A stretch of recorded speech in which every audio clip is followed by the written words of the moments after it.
स्वागत आपलं सर्वांचं आजच्या एका नवीन व्हिडिओमध्ये. तर मुख्यमंत्री माझी लाडकी बहीण योजनेची ई-केवायसी जवळपास 80% बहिणींनी सक्सेसफुल सबमिट केलेली आहे.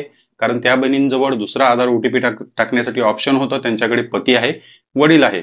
त्यांची ई-केवायसी सक्सेसफुल सबमिट झाली. पण अजूनही 20% बहिणी अशा आहे की त्यांची ई-केवायसी पेंडिंग आहे. कारण त्यांच्याजवळ दुसरा आधार ओटीपी टाकण्यासाठी ऑप्शन नाही, पती नाही, वडील नाही. म्हणून त्या बहिणी अजून ई-केवायसी करण्यासाठी थांबलेल्या आहे आणि शासनाकडून अपडेट कधी येईल याबद्दल वाट पाहत आहे. याबद्दल अदितीताई तटकरे यांनी सुद्धा लोकसत्ता न्यूजपेपरमध्ये आपण मागे व्हिडिओ टाकला होता. त्यांनी सांगितलं होतं की या बहिणींसाठी आपण तोडगा काढत आहे. सविस्तर मॅटर जे तुम्हाला दिसून येत आहे यावर लवकरच तोडगा काढू असं त्यांनी पत्रकारांना सांगितलं. पण यामध्ये बघा, आता काही बहिणींच्या कमेंट अशा येत आहे, काही बहिणींच्या अशा कमेंट येत आहे की आम्हाला केवायसी पूर्ण करायचीच आहे. जेव्हा ऑप्शन येईल तेव्हा आम्ही केवायसी आमची पूर्ण करू. पण आता आम्ही या ठिकाणी आमचा आधार कार्ड आणि कॅप्चा कोड आणि सहमती देऊन हाफ केवायसी पूर्ण करू का? म्हणजे आता जर केवायसीची प्रोसेस सुरू आहे तर आम्ही हाफ केवायसी पूर्ण करू का? म्हणजे पती वडिलांचा ऑप्शन येईल तेव्हा येईल, शासन काय पर्याय काढेल तेव्हा काढेल, मग हाफ केवायसी आम्ही पूर्ण करून ठेवू शकतो का? यापैकी काही बहिणींनी हाफ केवायसी केलेली आहे. काही बहिणींच्या कमेंट सुद्धा येत आहे की आम्ही या ठिकाणी आमचा आधार नंबर टाकतो, त्यानंतर कॅप्चा कोड टाकतो, सहमती दिली, ओटीपी पाठवा. मग दुसऱ्या नंबरचं पेज ओपन होईल. त्या ठिकाणी आधार नंबरला जो काही मोबाईल नंबर लिंक आहे तर त्या ठिकाणी आम्ही ओटीपी टाकतो आणि समाविष्ट करतो. मग दुसरा नंबर, मग तुमच्यासमोर पॉपअप येते की तुमची पती आणि वडिलांची माहिती द्या. म्हणजे या स्टेप पर्यंत आम्ही ई-केवायसी ला नेऊन कंप्लीट करतो. म्हणजे या स्टेप पर्यंत आम्ही ई-केवायसी ला कंप्लीट करून ठेवतो. नंतर जो काही अपडेट येईल त्यानंतर मग आम्ही समोरची प्रोसेस करतो. आता ई-केवायसी आमची हाफ पेंडिंग, हाफ केवायसी करतो. मग यामध्ये जर तुम्ही अशा प्रकारे केवायसी हाफ केवायसी करून ठेवली तर तुम्हाला एकतर त्याचा फायदा होऊ शकतो, पण नुकसान जास्त होणार आणि तुम्ही हे काम करू शकता का? मग तुम्ही तुमची हाफ ई-केवायसी पूर्ण करून ठेवायला पाहिजे का की नाही? त्यामुळे तुम्हाला काय नुकसान होऊ शकते हे पूर्ण माहिती मी तुम्हाला या व्हिडिओमध्ये देणार आहे. चॅनलवर नवीन असाल तर व्हिडिओला लाईक आणि चॅनलला सबस्क्राईब नक्की करा. तर व्हिडिओ स्टार्ट करूया. व्हिडिओमध्ये पुढे जाण्याआधी तुमच्यासाठी आलेली आहे एक महत्त्वाची अपडेट. आता तुम्हाला कोणतेही सरकारी डॉक्युमेंट ऑनलाईन अप्लाय करायचं असेल किंवा कोणत्याही योजनेचा लाभ घेण्यासाठी तुम्हाला अर्ज करायचा असेल तर त्यासाठी तुम्हाला पुन्हा सेतू केंद्रावर जाण्याची गरज पडणार नाही. कारण सेतू केंद्र आलेलं आहे तुमच्या मोबाईलवरच निमो ऑनलाईन सर्व्हिस ॲपच्या मदतीने. या ॲप्लिकेशनच्या मदतीने तुम्ही घरी बसूनच तुमच्या मोबाईलवरच सर्व सरकारी कामं ऑनलाईन करू शकता. कोणत्याही प्रकारचे डॉक्युमेंटसाठी तुम्ही अप्लाय करू शकता. Aadhaar card, PAN card, driving licence, शेती संबंधित सातबारा, शेती संबंधित कोणत्याही योजनेचा लाभ घेण्यासाठी ऑनलाईन अप्लाय करणे किंवा कोणत्याही इतर योजनेचा लाभ घेण्यासाठी अर्ज करणे, त्याबद्दल ई-केवायसी करणे, सरकारी नोकरी संबंधित पूर्ण अपडेट त्यासाठी ऑनलाईन अप्लाय करणे. म्हणजे तालुका आणि जिल्ह्यामध्ये येणाऱ्या सर्व अपडेट सर्वात आधी तुम्हाला या ॲप्लिकेशनच्या मदतीने पाहायला मिळते. फ्रंट पेजवरच तुम्हाला वेगवेगळ्या योजनांसाठी अप्लाय करण्यासाठी या ठिकाणी लिंक दिलेली आहे. लाडकी बहीण योजनेची ई-केवायसी करण्यासाठी सुद्धा या ठिकाणी डायरेक्ट लिंक दिलेली आहे. त्यावर क्लिक करून तुम्ही ई-केवायसी पूर्ण करू शकता. या ठिकाणी खालच्या बाजूला दुसऱ्या नंबरचा ऑप्शन दिलेला आहे. त्यावर क्लिक केल्यानंतर पूर्ण योजनांबद्दल लिंक आणि त्यासाठी ऑनलाईन अप्लाय कसं करायचं याबद्दल पूर्ण माहिती या ठिकाणी दिलेली आहे. त्यानंतर चौथ्या नंबरच्या ऑप्शनवर या ठिकाणी क्लिक केल्यानंतर तुमचा तालुका, जिल्हा, राज्य, देश या ठिकाणच्या सर्व ठळक बातम्या आणि चालू घडामोडी तुम्हाला सर्वात आधी या ॲप्लिकेशनवर पाहायला मिळते आणि सर्वात आधी तुम्हाला अपडेटचं नोटिफिकेशन सुद्धा येते. मी स्वतः ही ॲप्लिकेशन यूज करतो. हे ॲप्लिकेशन डाउनलोड करण्यासाठी तुम्हाला प्ले स्टोर ओपन करायचं. प्ले स्टोर ओपन केल्यानंतर तुम्हाला या ठिकाणी सर्च करायचं आहे निमो ऑनलाईन सर्व्हिस ॲप आणि अशा प्रकारचा लोगो तुम्हाला दिसून येतो. या ठिकाणी तुम्हाला ॲप्लिकेशन डाउनलोड करून इन्स्टॉल करून घ्यायचे आहे. आपल्या व्हिडिओच्या पहिल्या कमेंटमध्ये सुद्धा तुम्हाला लिंक मिळून जाईल. त्यावर क्लिक केल्यानंतर सुद्धा तुम्ही ॲप्लिकेशन डाउनलोड करू शकता. डाउनलोड करून ॲप्लिकेशन ओपन करून घ्यायची.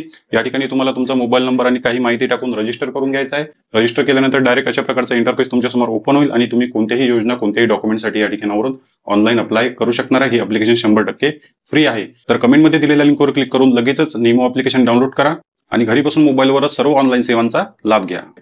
तर बघा, आपण बघा आता अपडेटची वाट पाहत आहे. महत्त्वाचा विषय म्हणजे काय, तर ज्या बहिणींना पती नाही, वडील नाही त्यांच्यासाठी आपण अपडेटची वाट पाहत आहे. अपडेट येईल तेव्हा पूर्ण ई-केवायसीची प्रक्रिया तुम्हाला त्या बहिणींची मी करून दाखवणार, ज्या बहिणींना पती नाही, वडील नाही. मग बघा, आता या ठिकाणी जर तुम्ही विचार करत असेल की आम्ही पहिला ओटीपी आमचा लाभार्थी बहिणीचा आधार ओटीपी टाकून, पहिला ओटीपी टाकून हाफ केवायसी पूर्ण करतो. जर तुम्ही तसं केलं तर काय होईल? तर तुम्हाला नुकसान सुद्धा होऊ शकते आणि तुमची केवायसी ला अडथळा येऊ शकतो. कशा प्रकारे?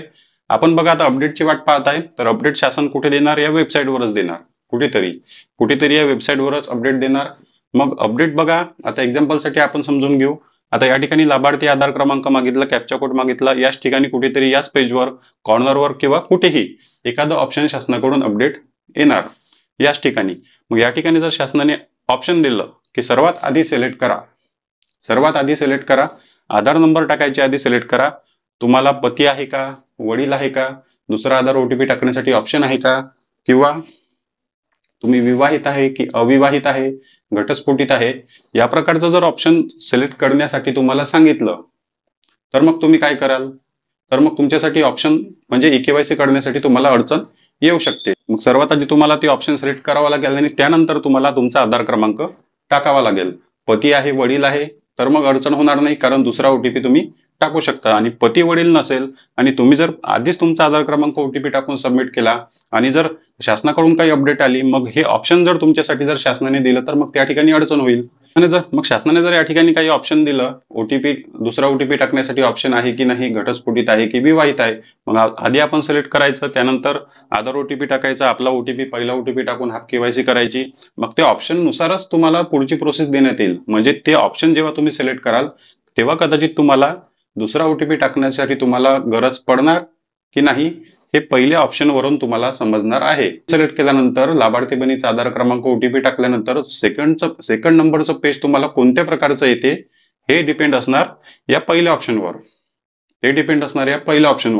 त्यामुळे तुम्ही जर अपडेटच्या आधीच जर हाफ केवायसी पहिला ओटीपी टाकून केली, तर हे ऑप्शन सिलेक्ट करण्यासाठी तुम्हाला प्रॉब्लेम येऊ शकतो आणि मग दुसरा ओटीपी जर तुमच्याजवळ ऑप्शन राहिला नाही, तर तिथे तुम्हाला अडचण येऊ शकते.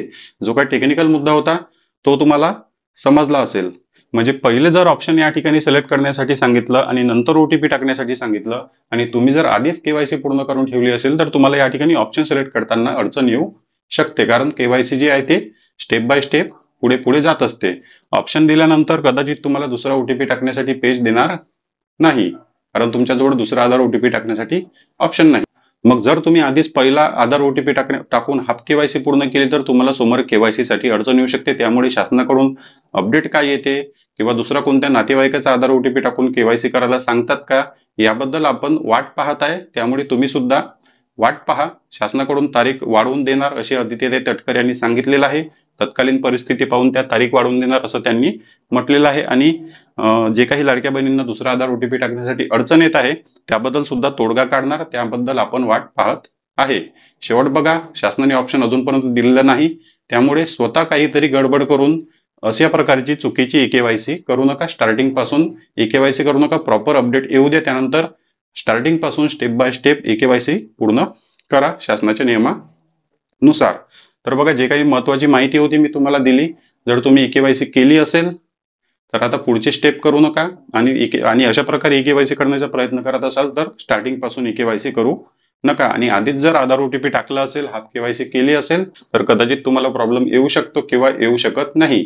त्यामुळे नसेल केली तर गडबड करू नका. प्रॉपर अपडेट येऊ द्या. त्यानंतर पूर्ण सविस्तर व्हिडिओ मी तुम्हाला केवायसी साठी घेऊन येणार. कोणतं ऑप्शन आलं की सिलेक्ट करायचं किंवा नाही करायचं, केवायसी पुढे कशी करायची आणि कंप्लीट कशी करायची, त्यासाठी व्हिडिओ नक्की येणार. चॅनलवर नवीन असेल तर व्हिडिओला लाईक आणि चॅनलला सबस्क्राईब नक्की करा. भेटूया नेक्स्ट व्हिडिओमध्ये.